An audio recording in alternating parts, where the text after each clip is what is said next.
Hello everyone, welcome back to the channel. This is Tom Worth Jr. And woke up this morning to a little bit more encouragement, more optimism.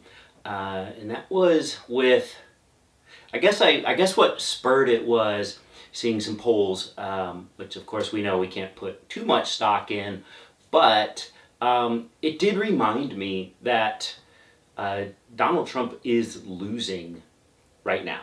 And if things ended today where they stand, he would lose. He would lose by millions of votes. That is going to happen for sure. He will lose by millions of votes in the general popular vote. But electoral college, he would also lose. And I guess what's encouraging me about this is the fact that I don't know, when we see a little, like, just quiet for a minute, just no craziness, no, oh my gosh, what did he say, or oh my gosh, he keeps saying that. Like, if you don't see that for a second, then you kind of think, uh-oh, he might get normal. He might, I don't know, people might fall for it. They might forget how crazy he is. But I don't think that's happening. One of the polls was among college-educated voters, which we know the Democrats have been killing the Republicans on. But with this election, even more so over 2020, which was even more so over 2016, the college-educated vote segment is just, she is killing him on that. So if you have that degree, you have that critical thinking, that training to research things, to look into sources, to not believe everything you hear. I mean, college itself is good training ground for this, because when you sit there, I remember a government class, just quick diversion here, when I was at UT Austin, 88 to 92, and I was conservative at that point, and I had two classes. I had an international relations class in the international relations for the U.S. since 1945, and that was taught by a former advisor for Zbigniew Brzezinski. This dude was conservative, and I killed that class. That was awesome. I completely agreed with the professor on things, and I had all the facts straight, and it was awesome. Another class I took, it was a second year history, or a second semester history class, U.S. history from the Civil War to modern times, was this Berkeley professor who's on loan from Cal Berkeley. And I thought that was pretty cool. This guy that had been through the Vietnam protests himself, he went to Berkeley and he taught at Berkeley now, back in 88, 89. And he just looked like a Berkeley guy, and I thought that was pretty cool. But his takes on things I did not agree with. Now, I would support my papers with facts and have my own opinions on things, but he would put comments on my papers and on my tests that I'm totally missing the point, that I wasn't really able to see what was really going on. Like, it was very much, I still got a B, which I was happy to pull out, unlike the A in the international relations class a year later. But that to me told me, okay, professors can have biases. They can have opinions. And I'm not saying it was for sure an A paper or an A effort that semester. I don't know if it was or wasn't. But the comments he would put on my papers and tests, I mean, we didn't agree, and he thought that I was wrong because of that. So that happens in college, and maybe it happens even more so now. I've talked to my kids. I don't see it that much. But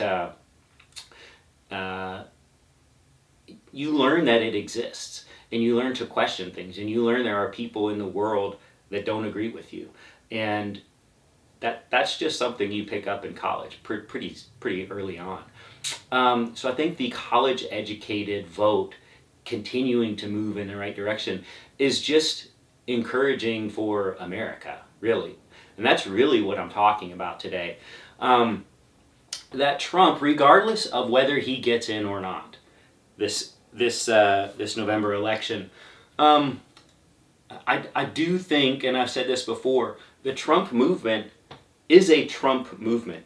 It's not a yes, it's sucked up the entire Republican Party and then all the quote former conservatives, but it is about him. And the proof of this, some proof of this, is in other elections that don't involve Donald Trump. For instance, the Arizona Senate election, with a lady who is Trumpist through and through. She was a media personality out there, and she's been handily defeated before, and she's just getting annihilated right now in the polling to her Democratic opponent, and she's going to lose big.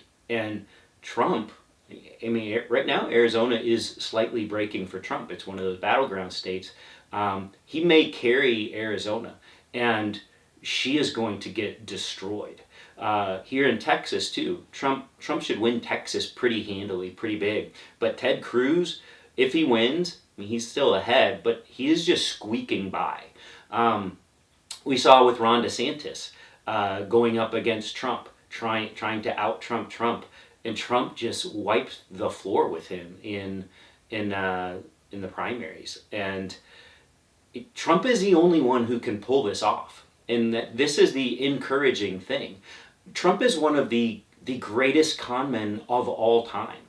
And people fall for whatever he says. They don't necessarily take his it's not that he's tapping into all of these things and he's perfectly embodying all of these things, which I have thought he does. He does to some extent, but it's really about whatever he says becomes their point of view, becomes their worldview.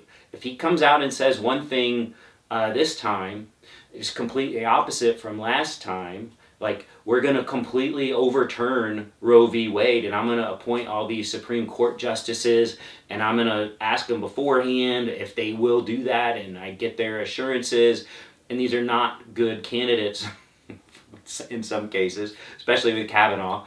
And he does that, but then now he's having his wife, who isn't supporting his campaign at all, but he has her do a video, a complete pro-choice video, a complete, hey, abortion should be up to the mother. I mean, it's a total Democrat video that he had her put out.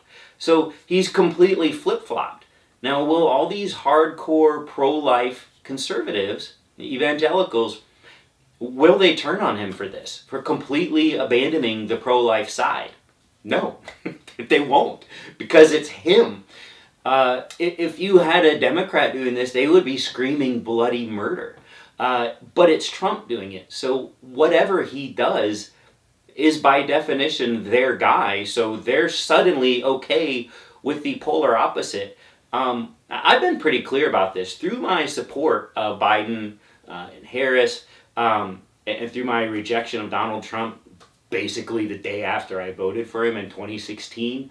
I've never wavered on pro-life, and that does not make me a popular person on my own channel, because it's mostly Democrats, mostly pro-choice Democrats watching this from what I can gather. But I believe what I believe, and it doesn't have anything to do with Donald Trump. He doesn't believe anything. He looks at, what am I losing on? I'm losing on abortion. Okay, I'm going to completely flip over and be pro-choice now in every way. And I'm going to have even J.D. Vance walk a pro-choice line in the debate. Everybody knows what J.D. Vance actually believes. Everybody knows what Mike Pence actually believes. And we know that Donald Trump doesn't believe anything. Worse, we know that his supporters, whatever they think they believe, they are going along with whatever he tells them they need to believe. And I think that starts and ends with him. I've made the flippant comment about Hitler before. Well, at least Hitler admitted when he lost the election for president of Germany in 1932, something that Donald Trump still won't do. Um, so Hitler was reasonable in that regard. Um, it, I don't know. Hitler believed what he believed. He never wavered from, who he hated and where he came down on things. And Donald Trump does all the time. Um, and honestly, if people knew what Hitler really thought, if they took him seriously, I don't think the German people would have backed him to the extent that they did.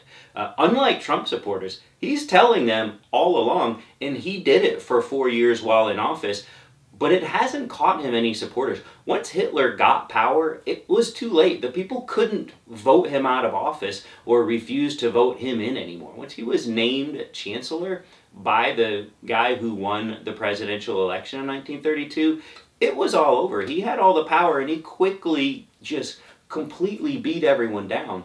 And that's the fear with Trump, that he attempted to do these things. He attempted to incite the violence, and he attempted to overthrow the government violently with the mobs. We just had institutions in place, unlike Germany in the 1930s, to prevent that from actually happening. It's the only difference between what happened then and what happened now. And Trump's people were fine with this, but they're not fine with it with people who aren't Trump.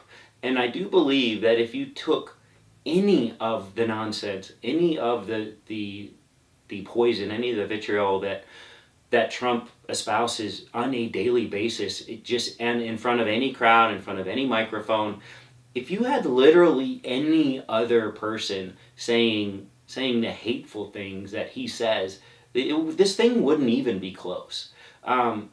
You can have Sarah Huckabee Sanders win the governor of Arkansas.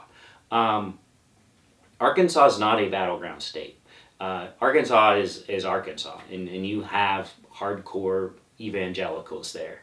And her comments about women basically being worthless unless they're willing and able to biologically produce children, that's straight out of medieval times and beyond.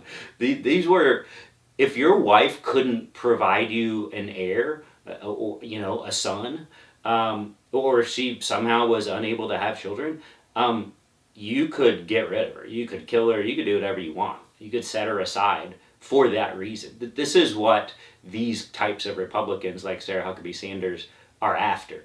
And yes, those people are out there in America to support people like her, but not enough to make it a close election on a national level. It wouldn't be close. It just would be so far out of the norms of America here in 2024 that it would be laughable. They wouldn't nominate that kind of person to run for their presidential candidate.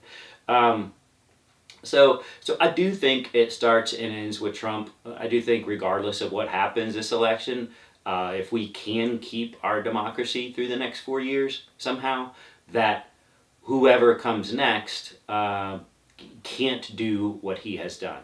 And if you are college educated, and if you are voting for Trump, and I'm not saying you don't have your reasons. You may be racist. You may think that we need to have a protectionist economy and start trade wars and have tariffs. You may want Putin to run roughshod over Europe and have free reign to do whatever he wants to NATO countries, as Trump told him to do. These may be reasons you vote for him. Maybe you're not snowed by things he's telling you. You actually believe these things. That's your right to vote. I just don't think there are very many of you out there who actually believe that Putin is our friend and Britain and France and Germany are not our friends. I don't believe there are enough of you to vote for a guy who thinks that America can produce everything we need as a country and not get anything from anywhere else and not get any people from anywhere in the world to ever come here again. I don't think I don't think that's most Americans, and I don't think it's anywhere close to enough Americans to actually elect someone president. It is only Trump who is able to pull the wool over your eyes for whatever reason. Um, just picture his words coming out of anyone else's mouth, and you will run for the hills. You will never vote for that person, but you are all in for Trump. And he can say the exact opposite thing tomorrow, and it doesn't matter. You will still vote for him. I don't believe there are that many of you out there to pull off the election here in 4 weeks from tomorrow. 4 weeks. So we'll see. We'll see. We'll keep hammering on this every day, and getting to the State Fair of Texas today with some of our closest friends, a conservative couple, conservative family. Love them, always have, always will. We could not disagree more in this election or the last election, and yes, we will go there sometimes, but it won't ruin our day, and we will have a great time. I already had my special State Fair new concoction picked out for today, so I'll report back tomorrow and let y'all know how much that was, if it doesn't kill me. And that's about it. So we will talk to you tomorrow.